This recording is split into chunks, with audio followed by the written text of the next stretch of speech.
broadcasting this live from Austin, Texas. Let's go ahead and get into it.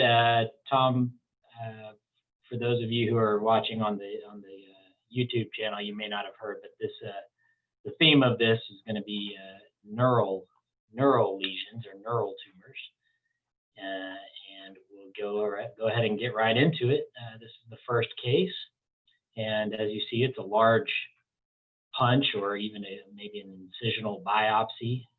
That's pretty much full thickness through the skin, and right away on low power, which is what we always try to assess the biopsy with, is you see these large structures that are pretty deep in the dermis and maybe even extending a little bit into the subcutaneous fat. And so those aren't normal. We shouldn't see that. Let's zoom in a little bit, and as you can see, these structures are irregularly shaped, but relatively well circumscribed. And if you'll notice, the dermis is also not normal. There's some increased cellularity within the dermis. So we'll zoom in a little bit more so that we can get both of the areas into focus here. What you see are these, in the dermis, you see these small cells with abundant pink cytoplasm. And then in these large neural structures, or these large structures, you see also some small cells with abundant cytoplasm. So the cells are somewhat similar. In the structures, the cytoplasm is slightly darker pink in color. Going in a little bit into higher power, you can see that the cells are spindled. They're very small. Some of them appear to be round, but those are the cells that are coming, that's the nuclei that are coming right at us, so it depends on the cross-section. And in the large structures, they're also spindled. They're tapered at the end. So if you can see here, the nuclei, they are spindled, a little bit wavy and tapered at the ends. And within the cells, you can also see admixed mast cells. These are these cells with these very round nuclei and this kind of granular purple cytoplasm, kind of a fried egg appearance. That's how we describe the mast cells. And so this is a neurofibroma, but with these large structures, these nerve-like structures. This is a plexiform neurofibroma. And you see these in patients with neurofibromatosis. You can have sporadic cases where the patient does not necessarily have neurofibromatosis, but it's a strong indication and definitely seen in patients with neurofibromatosis. If you're unsure about what these cells were, like most neural lesions, the cells will stain positive for S100 immunostain and should be negative for vascular markers such as CD34, CD31. They'll be negative for cytokeratins, negative for smooth muscle markers like SMA and Desmond. All right, so plexiform neurofibroma. We'll move to the next case. Here again, we have a punch biopsy, and we have this really well circumscribed lesion in the deep dermis. And we've cross-sectioned it here a couple of times. So let's look at what it is. It's very well circumscribed, has various cellularity within it. Some areas you can see that there are no nuclei, and then at the edges of these areas are palisaded nuclei. You can see that down here in this area too, palisaded nuclei. And then you have some other areas where there's less cellularity with some pink cytoplasm, and then more hypercellular areas. Okay, and then you have these cracks within the lesion. And these cracks often indicate something that's of neural origin. In this case, with the cellular areas and the hypocellular areas, if I can get my pen here. So this would be more of a hypocellular area.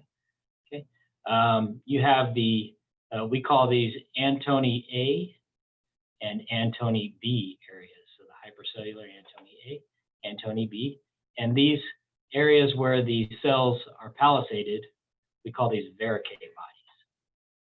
And this is a Schwannoma. Now, not all Schwannomas will have Verricae bodies, but many of them do. And when you have them, that's a very good, helpful feature. But these are benign lesions. They can have some atypia in older lesions. They call these ancient changes. So you can have large nuclei, but that's not an indication of malignancy. But for the most part, these are always going to be well circumscribed lesions. You should not see areas of necrosis. Okay, so don't mistake these hypocellular areas as necrosis. And you should not have numerous mitotic figures. You can have some, but you should not have numerous mitotic figures.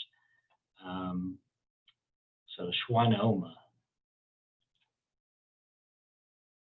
Next case. All right, let me orient this a little bit better. So we have the epidermis on the top here. I'm using Path Presenter, by the way, which is a great program for viewing digital slides. So on low power, we have an overlying epidermis that's maybe a little bit hyperplastic, and underneath it, we have this bulbous proliferation, and it looks relatively well circumscribed. And even from low power, you can see that it is hypercellular, but you can kind of see some pallor to the cells, some pallor to the cytoplasm. Okay. As we zoom in, it's very hard to see the nuclei, and the reason for this is because the nuclei are quite small in relation to the overall size of the cells. These cells have abundant cytoplasm, and in some areas you can see the cytoplasm is a little bit more pale than in other areas. Again, very small round nuclei, and as we go in, you can see that the cytoplasm has a very granular texture to it. These are the features of granular cells, and so this is a granular cell tumor. It will stain positive for S100 if you want to confirm that it's a granular cell tumor. You can have granular cell changes in many other lesions, so you want to make sure you look around the entire lesion and you don't see any other features that might indicate that this could be some other type of tumor. And if you were in doubt, you can always do the stain, and these should be S100 positive. Features that might indicate that these are malignant would be increased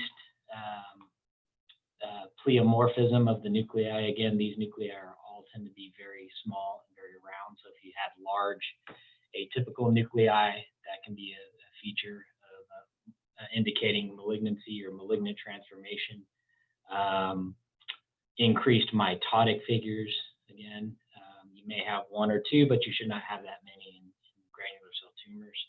And areas of necrosis, which we don't have any of those in this particular lesion. So granular cell tumor. These often have epidermal hyperplasia overlying them. So that's another clue to these, similar to dermatofibromas, where the overlying epidermis is induced to be hyperplastic. So granular cell tumor. Next case. All right, in this one, it's hard to orient where we are because I don't see any epidermis. So I do see some fat. So we must be either deep in the dermis or maybe even into the subcutaneous area here. This right away, I see these large fascicles, these nerve-like structures, or they look actually like just like nerves. And they're within this fibrotic background. This is fibrosis, and the reason I know it's fibrosis is it has this really dark, this dark pink collagen within it, and it also has these really linear arborizing blood vessels, which you see in fibrosis or a scar. There is a little bit of inflammation, and then these nerves are of various sizes, and they have this kind of myxoid, these myxoid areas around them in the perineural area. So these are nerve bundles that are a little bit edematous. And so the combination of this fibrosis and all of these nerve fibers is indicative of a traumatic neuroma. And really, this is just a reactive, regenerative proliferation of nerves within a traumatized area and within a scar. Not really a true neoplasm per se, but more regenerative. If you were to do a stain and you didn't to look for nerves, you can do an S100 just like in any neural tumor, but the scar or the fibrosis should not stain positive for S100, only the nerves. If they did stain positive, you would start thinking of something else, perhaps a plexiform neurofibroma. But again, these blood vessels and the very dark pink collagen within it would be unusual in a neurofibroma.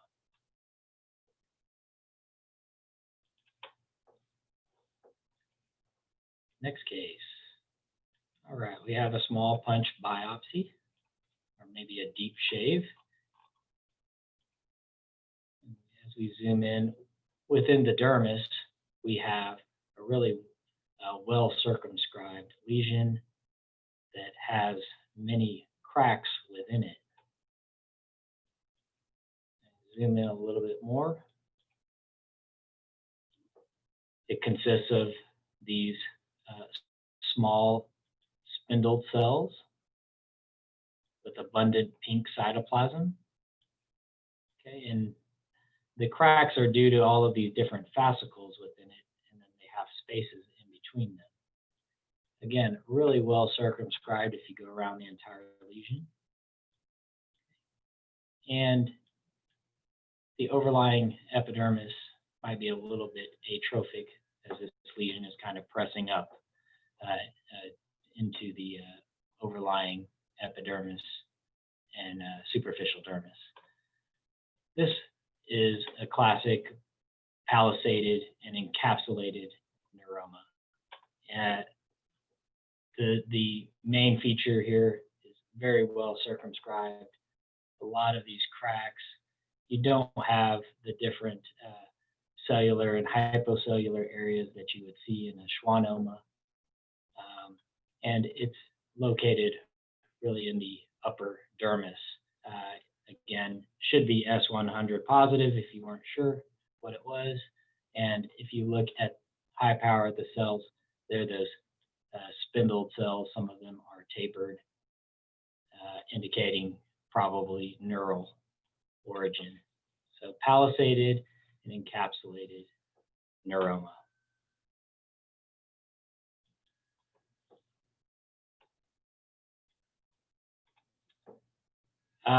Someone is asking me to speak louder, so let me try to speak a little bit louder here. I do have a new camera, so I'm not sure how. I don't want to overbear you, so hopefully you can hear me better. This is probably a shave of a polypoid lesion. You notice right away on low power, the epidermis has a really thick cornified layer over it. This is what we see in acral skin. So this is probably near or from the acral area. And as we zoom in, within the dermis, there are all of these nerve-like bundles. And if we go in, they are indeed nerves, and the nerves of various size. This is what you see in a supernumerary digit. It's a little bit different from an acquired digital fibrokeratoma in the fact that it has all of these prominent nerves. In an acquired digital fibrokeratoma, any nerves that would be there would be very small, and the fibrosis would be within the dermis would be the predominant feature. So these nerves are very characteristic of a supernumerary digit.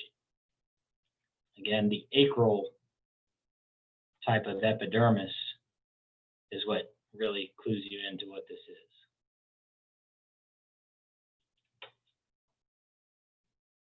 Okay, next case. We have a deep shave here. And again, the overlying epidermis looks relatively normal on low power, so everything is in the dermis here. And you have these nests and aggregates of cells. Some of them are a little bit darker, some of them are more pale, and that's because they have a lot of cytoplasm and pallor within the cytoplasm. If we go in further, look at these cells, you can see these cells have an epithelioid appearance to it, meaning they look like epithelial cells, large nuclei with abundant cytoplasm. And again, some of the cells have a lot of pallor or a kind of a mucinous cytoplasm. We also say myxoid when it's really pale. So myxoid cytoplasm or myxoid appearance to these cells, and the other one, and some of the other ones, they're more epithelioid with dark pink cytoplasm. The cells, the nuclei themselves, most of them are round. They might be a little bit oval. Some of them might be slightly spindled. Okay, but most of them are round, and they have this kind of lighter color to them. They're not really hyperchromatic like the surrounding lymphocytes in this area. So what is this? This is a neurothekeoma, and it's a myxoid variant of a neurothekeoma with all this myxoid cytoplasm. These are cells that tend to aggregate in nests, and the nests are of various sizes, and some of them are myxoid. These are S100 negative, but NKIC3 positive. Okay, unlike melanocytes, which will be S100 positive. So these are S100 negative. They'll also be negative for all these cytokeratin markers, so they are not epithelial. And they're also negative for any of the vascular markers and smooth muscle tumor markers. These can be quite large and go quite deep, but they should not have a lot of cytologic or nuclear atypia, and no areas of necrosis. So this is myxoid neurothekeoma. Next case.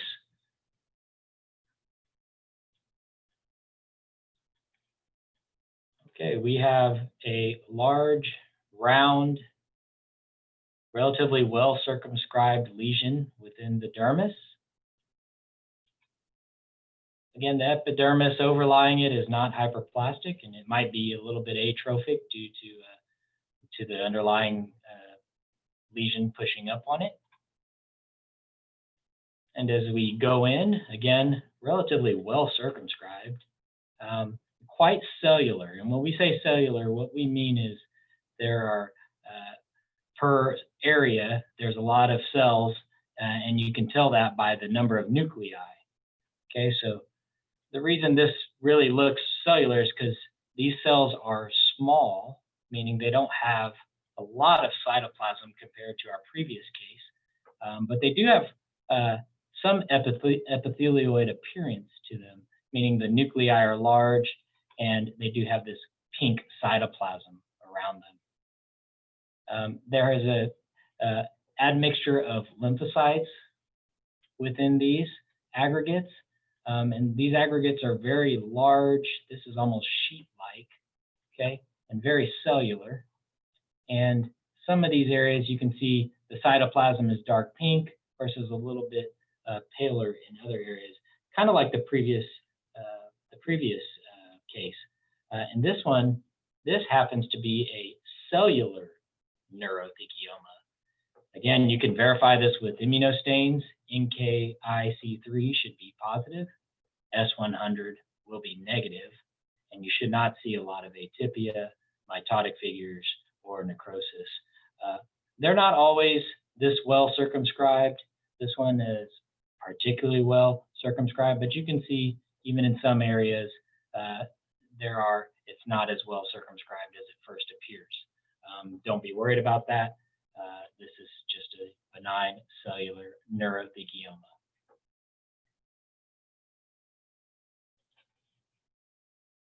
Okay, next case. We have a shave.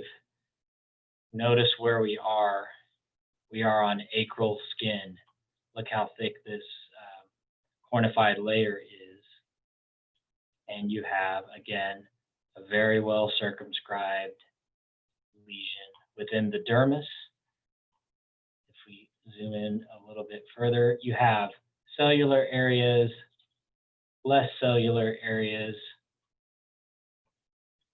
The less cellular areas are almost hyalinized or sclerotic, and then you have these,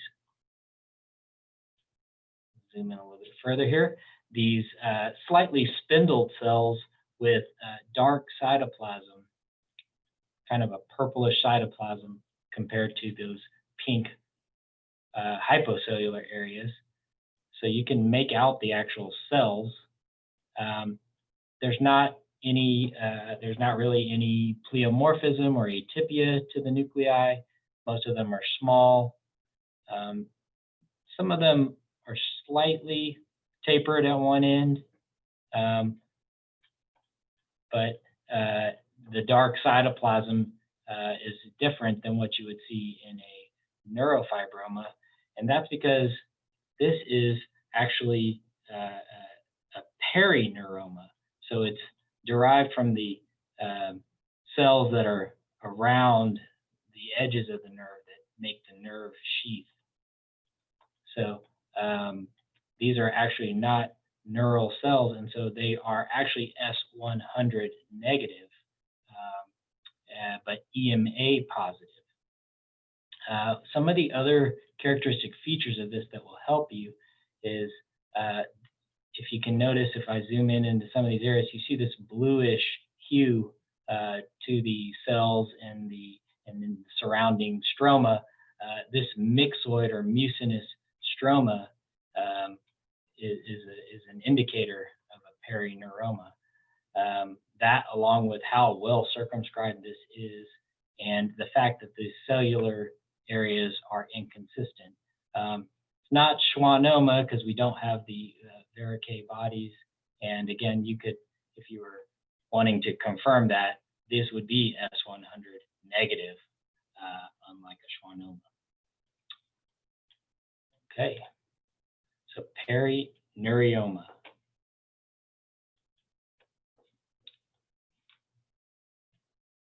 Next case. All right, this is a nice kind of rare case. And at low power, we have this huge incisional biopsy. You can see the overlying epidermis, and centrally within this, the epidermis is atrophic. The underlying dermis is pale and is lacking adnexal structures.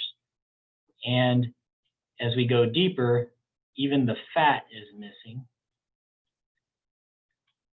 And at the base of this area where the fat is missing, or the areas are slightly hypercellular. And as we zoom in, you see these pseudovascular spaces in here. And these pseudovascular spaces have cells wrapping around the collagen. Okay, so they're lined by these cells. And in other areas, the cells are not forming the pseudovascular spaces. So you have these small round cells. You can distinguish this. There should not be a lot of blood within these vascular spaces or pseudovascular spaces. And if you wanted to confirm that they were not vessels, you could do CD31 or CD34 stains, and those would be negative. They would highlight the blood vessels, but they would be negative in these pseudovascular spaces. This this patient happened to be a 1-year-old that had an atrophic area on their scalp, and really the clinical information helps you here. This is a mengothelial hamartoma, and these cells are actually mengothelial cells. They're ectopic meningoepithelial cells happen to be in the skin and started to try to form meninges. It's important to recognize these because they can extend into the underlying skull and have connection to the underlying dura. And so you have to rule out that with imaging. And once you do that, you can completely resect these, and that's usually curative. These cells are positive for EMA and negative for S100. And as I mentioned, they'll be negative for CD31 and CD34, which are vascular markers. They should not have cytologic atypia, mitotic figures, areas of necrosis. They can be a little bit worrisome because they look like they're invasive. They're kind of splayed out in between collagen bundles. But once you realize what the cells are, you can rest assured it's not a invasive neoplasm. See if I don't see any other questions about that, but this is a very rare case. You don't see this all the time, but wanted to include it in this in these neural neoplasms because it does come from the meninges.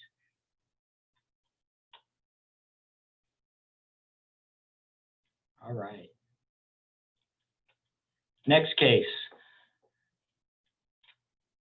We have some tissue here, and at first glance, I thought this was epidermis, but when you zoom in, there actually is no epidermis here. We do have some fat, so we're probably deep, and this lesion was shelled out, okay, in the biopsy. So no epidermis. It's hard to get our bearing straight, but there is some fat, so we're probably in the deep in the subcutaneous fat. And this probably was easy to shell out because it does appear to have a fibrous capsule. So this is probably a relatively well circumscribed lesion. If we zoom in, you can see it does have quite a bit of cellularity to it. And it's forming these nerve-like structures within it, along with this stroma. And then admixed within that are these large cells. I don't know if you guys are seeing this. Let me zoom in here. You have these really large cells, and if I were to move around here, you start to see more of them. These really large cells, large nuclei with large nucleoli. And in the background of these kind of wavy spindle cells, these are actually ganglion cells, okay? And this is a ganglioneuroma. So all of these cells, the spindle cells and the ganglion cells, will be S100 positive. And if you look around, you should not see atypia. These cells, even though at first glance they might appear atypical, this is what ganglion cells look like, normal ganglion cells. Large cells, large nuclei, large nucleoli.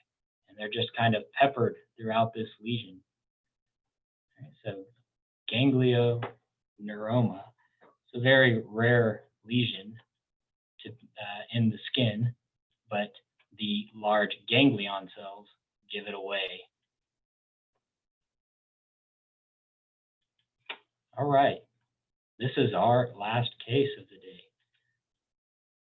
We have a shaved biopsy, and you have within the dermis these really dark blue cells that are forming aggregates. It's hard to tell over here if they have a connection to the overlying epidermis. For the most part, I don't see one. The overlying epidermis does have an area here where it's abnormal. You have an area of either hypertrophic actinic keratosis or probably an early squamous cell carcinoma in situ. And then you have these really small dark blue cells. The reason it's so blue is because these nuclei are almost back to back and they don't have hardly any cytoplasm. If we zoom in a little bit more, this lesion is poorly circumscribed. Even though it's round and nodular, I don't see an actual capsule. And in some areas, it's invading even deeper. So it's poorly circumscribed. And the cells, again, very small, dark, round. You see mitotic figures throughout this lesion.